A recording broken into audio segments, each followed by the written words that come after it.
Hello everyone, myself Assistant Professor Janvi Dave from Computer Engineering Department, Shri Swaminarayan Institute of Technology, BAT. In our today's session, we are going to start your chapter number 7, which is the part of your unit number 6. उसके अंदर दो chapter आते हैं unit number 6 के अंदर.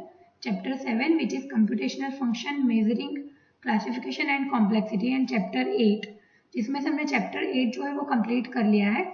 In today's session, we are going to start with the chapter number 7, जिसमें हमें पढ़ना है computation functions, measuring, classification and complexity.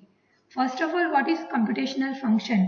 वो समझने के लिए हमें some basic concept of function जो है वो देखना पड़ेगा. तो basically function क्या होता है वो आपको पता है. Some kind of function, basic functions are there in computation. First is a total function, second is partial function, third is function of key variable, fourth is primitive recursive function, and the last one is composition function. जिसमें से हमारा जो important topic है that is primitive recursive function, mu recursive function, and the last one is the halting problem. ये तीन topic है जो exam point of view important है, जो हमें हमारे exam point of view perform करने हैं. उसमें से जो प्रिमिटिव रिकर्सिव फंक्शन है उसकी अगर हम बात करें तो रिकर्सिव फंक्शन क्या है वो ऑलरेडी आप लोगों को पता है. Recursive function is defined in terms of itself. कोई भी रिकर्सिव डेफिनेशन अगर आपको बनानी है तो function call itself is known as the recursive function. Recursive function can be generalised by defining it in addition to in terms of itself, possibly in terms of some other function also. Such a generalization defines primitive recursive. Turing machine is viewed as a mathematical model of partial recursive function. सबसे पहले initial function की बात करें तो initial function में तीन type के function आते हैं. First is constant function, second is successor function and the third one is projection function.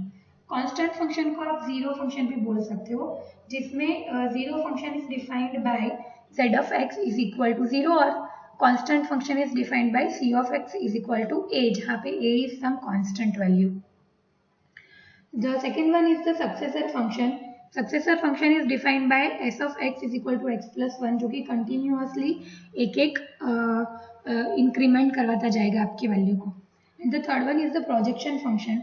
Projection function is defined by p of i to k, जहाँ पे आपकी ith एलिमेंट से आपका एलिमेंट जो है वो स्टार्ट होगा और k तक आपका एलिमेंट जो है वो मूव करेगा. That is the projection function.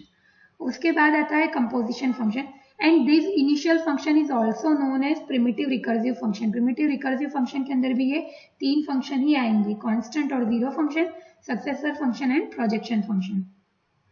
Composition function is the type of partial function जिसमें हमारे पास दो फंक्शन होंगे f एंड g, जहाँ पे आप f की वैल्यू और g की वैल्यू को कंबाइन करके एक कंपोजिशन जनरेट करवा पाओगे, तो उसे हम कंपोजिशन फंक्शन बोलेंगे.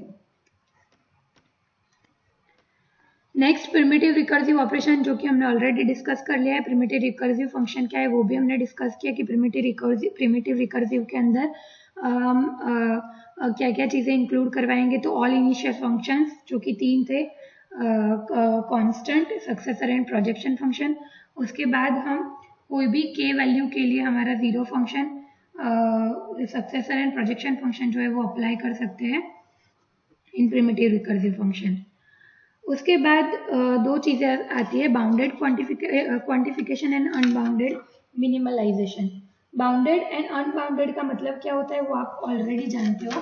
बाउंडेड क्वांटिफिकेशन हम किसे बोलेंगे, तो कोई भी फंक्शन का अगर हम कोई प्रेडिकेट जनरेट करवाते हैं जो कि आपके एक्सटेंशियल क्वांटिफायर के अंदर यूज होता है, तो that is the bounded existential quantifier. Same bounded universal quantifier भी हम बना सकते हैं जिसमें हम हमारा जो प्रेडिकेट होगा वो एवरी वैल्यू ऑफ फंक्शन हम परफॉर्म करवाएंगे और बाउंडेड एक्सटेंशियल में हम for some value of function हम हमारा प्रेडिकेट जो है वो जनरेट करवाएंगे.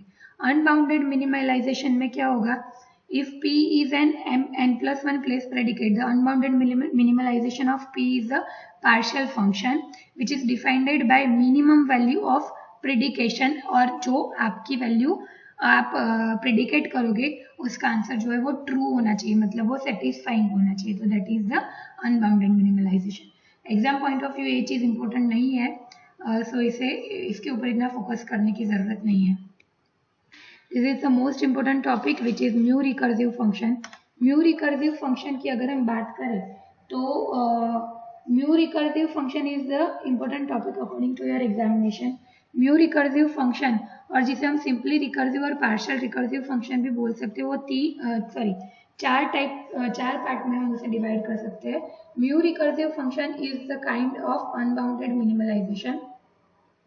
अगर हम यहाँ पे कोई h अज्यूम करते हैं that is k plus unary array unary function for some k is greater और equal to 0, the minimalization of h is the k-ary function f which is defined by f of n1 n2 n3 up to nk, जिसका answer हमें मिलेगा the least m such that the function is equal to 1 if such an m exists, तो answer आएगा 1। अगर m exist नहीं करता है तो आपका आंसर आएगा 0। तो there is no method for computing the h. We could try the loop m is equal to 0 while some function h of n1 n2 n3 up to nk is not equal to 1 and m is equal to m plus 1। अगर आपका value 0 है तो m is equal to 0 है तो हम while वाले loop में जाएंगे और m को एक इंक्रीज करवा के हमारा आंसर जो है वो हम रिप्रेजेंट करके वहाँ से हमारा लूप जो है वो टर्मिनेट कर देंगे। सो बेसिकली आप ये बोल सकते हो कि function is called mu recursive if it can be obtain from the basic function by operation composition, recursive definition and minimalization of minimalizable function. अगर ये तीन चीजें डिफाइन हो रही है then and then you can see that your function is the mu recursive function. This is the theorem for mu recursive. Theorem में आपके पास दो लैंग्वेज दी है, sigma 1 tends to sigma 2 star, then f is computable if and only if f is mu recursive. इसका proof अगर हमें generate करना है तो फर्स्ट हम हाँ, इसके अलावा एक गॉडल नंबरिंग टेक्निक मुझे आपको बतानी है कि व्हाट इज गॉडल नंबरिंग। तो Gödel develop an encoding scheme to assign numbers to statement and formulas in axiomatic way. Gödel numbering is the function that assign to each symbol well-formed formula of some formal language a unique natural number called it's a Gödel number. Gödel used a system of numbering based on prime factorization to encode an entire formula of the symbol. कोई भी particular symbol को अगर आपको encode करना है, उसे number देना है, तो हम गॉडल नंबरिंग टेक्निक का यूज करते हैं। तो with the use of that गॉडल numbering हम ये थ्योरम जो है वो प्रूव करवा पाएंगे। हमारे पास दो ग्रामर है G1 and G2 from the Gödel numbering function. दो अल्फाबेट हम लेंगे जिसे हम रिप्लेस करेंगे G1 dash and G2 dash से। Suppose on the hand of f is computable, let t of f be a Turing machine computing function f। We want to show that कोई Turing machine है हमारा जो ये prove करता है कि n tends to n is mu recursive. It is sufficient to show that P of f that a composite Turing machine can be constructed from three simpler ones. One that takes the initial tap हम लेंगे, उसके बाद हम वो tap को hold करवाएंगे, then हम वो ट्यूरिंग मशीन जो है उसे होल्ड करवाएंगे on that particular number गॉडल number, और हम रिजल्ट जो है वो रिप्रेजेंट करवाएंगे। On the other hand suppose that f is mu recursive, then by definition let t be a Turing machine computing it. From the formula we have g of 2 p of f of n is equal to g2 dash p of f of n is equal to g2 dash of g2 of f of g1 dash of n। तो इसका answer हमें मिलेगा f of g1 dash of n। तो this is for any n applying this formula when n is equal to g1 of x, we obtain this formula. Just as before, we can now construct a composite Turing machine to perform this computation, and it follows the f is computable. This theorem is also not important according to your examination, but ये theorem पे से हम ये चीज़ prove कर सकते हैं कि हमारा कोई भी फंक्शन f है, f टेंस टू हमें f of n tends to n is mu recursive, हमें अगर प्रूव करना है तो हम कैसे प्रूव करेंगे? If and only if it is a recursive, अगर वो रिकर्सिव है then and then we can say that कि वो म्यू रिकर्सिव बनेगा. Suppose that f is mu recursive function, then we can show that f is Turing computable. If the function is mu recursive function, then it is defined from the basic function by application of composition, recursive definition and minimalization. ये तीन चीजें apply करके हम generate करवा पाएंगे कि हमारा function जो है वो म्यू रिकर्सिव है, जिसके अंदर हम गॉडल नंबरिंग का यूज करेंगे for describing a Turing machine. And initial configuration of Turing machine can be represented using the number. Each state of Turing machine can be represented using a number, and final state of Turing machine can be represented using the Gödel number.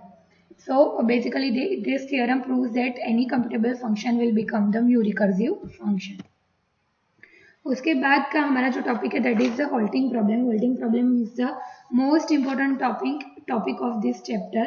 होल्टिंग problem study करने से पहले आपको अनडिसाइडेबिलिटी क्या है वो एक बार जानना जरूरी है. तो कोई भी problem is said to be decidable if there exists a Turing machine that gives the correct answer for every statement in the domain of the problem. अगर आपके पास कोई ट्यूरिंग मशीन अवेलेबल है जो आपके प्रॉब्लम का सॉल्यूशन ढूंढने में successful जाता है तो वो प्रॉब्लम को हम डिसाइडेबल प्रॉब्लम बोलेंगे. और अगर आपके पास ऐसा कोई प्रॉब्लम अवेलेबल नहीं है जिसका सॉल्यूशन ढूंढने के लिए आपके पास कोई ट्यूरिंग मशीन अवेलेबल नहीं होगा तो that problem is known as the undecidable problem. There are basically 4 types of undecidable problems. उसमें से एक है ट्यूरिंग मशीन का होल्टिंग प्रॉब्लम. तो the statement of halting problem states that given a Turing machine M and an input W to that machine, determine if the machine will eventually hold when it is given an input W. तो this is the statement of the Turing machine. अब उसका proof हम देखें तो हमें क्या करना है, हमें ट्यूरिंग मशीन को मूव करवाना है and it can be represented using a binary number. Thus a Turing machine can be represented using a string over alpha 0 and 1. हमें बाइनरी नंबर से हमारी स्ट्रिंग को रिप्रेजेंट करवाना है तो हमारा मशीन जो जनरेट होगा वो भी अल्फाबेट 0 और 1 के हिसाब से ही जनरेट होगा. Unsolvability of holding problem of a Turing machine can be proved through the method of contradiction. यहाँ पे हम method of contradiction का यूज करेंगे. हमारे पास स्टेटमेंट है कि हमारे पास एक ट्यूरिंग मशीन है M जिसके अंदर हमने इनपुट दिया है W. तो डिटरमाइन करवाना है if the machine M will eventually hold if it is given a input W. तो holding problem of Turing machine is unsolvable. This is the statement. हमें कॉन्ट्राडिक्शन का यूज करके ये जो है वो प्रूव करना है. तो कॉन्ट्राडिक्शन में हम लेंगे कि Turing machine is the solvable. तो इसके अंदर हम बेसिकली 4 स्टेप का यूज करते हैं. हमारा फर्स्ट स्टेप है let us assume that the halting problem of Turing machine is solvable. जो कॉन्ट्राडिक्शन में हमें अज्यूम करना है. There exist a machine H1 which takes 2 input, a string describing M and input W for machine M. तो आप figure में देख सकते हो कि होल्डिंग मशीन H1 है जिसने 2 इनपुट लिए हैं M एंड W. अगर वो M इनपुट को कंसिडर करता है तो वो आपके आउटपुट में स्टॉप कर देगा, मतलब होल्डिंग पे चला जाएगा आउटपुट. और अगर वो W को ऐसे इनपुट कंसिडर करता है तो आपका होल्डिंग मशीन जो है वो लूप में चला जाएगा. That is your step 1. Step 2 में हम क्या करेंगे, let us revise the machine H1 as H2 to take M as both input. अब हम M और W की जगह पे बोथ इनपुट पे M ले रहे हैं. तो यहाँ पे क्या होगा, if M will halt on M as its input तो please note that a machine can describe as a string over 0 and 1. M जो है अगर एक बार वो M एज अ इनपुट लेगा तो वो होल्ड करेगा, दूसरी बार वो M इनपुट आएगा तो वो लूप करेगा, मतलब एक बार में होल्ड और एक बार में वो लूप करेगा. थर्ड स्टेप में let us construct a new Turing machine H3 that takes output of H2 as input and does the following. उसने H2 के आउटपुट को एज अ इनपुट कंसिडर किया H3 में और उसका आउटपुट कैसे जनरेट किया कि अगर वो इनपुट में होल्ड लेगा तो H3 जो है वो लूप में चला जाएगा और अगर वो इनपुट H3 इनपुट में लूप लेगा तो H3 का आउटपुट जो है वो वोल्ट आ जाएगा। इसका मतलब ये होता है कि H3 will do the opposite of H2। Step 4 में हम क्या करेंगे, H3 को ही उसका एज अ इनपुट बनाएंगे। अब if H3 hold on H3 as input then H3 would loop, मतलब एक बार अगर H3 ने इनपुट में लूप लिया, सॉरी होल्ट लिया, तो उसका आंसर आएगा लूप। अगर वो लूप लेता है तो उसका आंसर आएगा होल्ट। इसका मतलब क्या होता है कि रिजल्ट जो है वो रॉन्ग हो जाएगा, क्योंकि अगर H3 होल्ट लेता है तो उसका आंसर होल्ट ही आना चाहिए और H3 लूप लेता है तो उसका आंसर लूप ही आना चाहिए, पर यहाँ पे वो एग्जैक्टली ऑपोजिटली वर्क कर रहा है। अगर इनपुट में होल्ट लिया तो आंसर लूप आ रहा है, अगर इनपुट में लूप लिया तो आंसर होल्ट आ रहा है। तो यहाँ पे हम ये बोल सकते हैं कि H3 डज नॉट एग्जिस्ट। क्यों? क्योंकि H3 खुद को ही इनपुट लेके उसका आउटपुट ऑपोजिट दिखा रहा है, तो दैट डज नॉट एग्जिस्ट। अगर H3 एग्जिस्ट नहीं करता है तो H2 एग्जिस्ट नहीं करेगा, अगर H2 एग्जिस्ट नहीं करेगा तो H1 एग्जिस्ट नहीं करेगा। So we can say that H1 जैसा कोई मशीन ही नहीं बना है, तो आपका ये प्रॉब्लम जो है वो सॉल्व ही नहीं होगा। तो हमने जो अज्यूम किया था कि holding problem is the solvable, that is wrong. So we can say that our result is wrong. So we can say that the halting problem of Turing machine is unsolvable problem. So this is all about the halting problem and chapter number 7 and your unit number 6. This is the end of unit. अब हम next unit start करेंगे हमारे next lecture से। तो thank you for watching today's session and stay connected for the next videos. Thank you guys. Thank you for watching the video.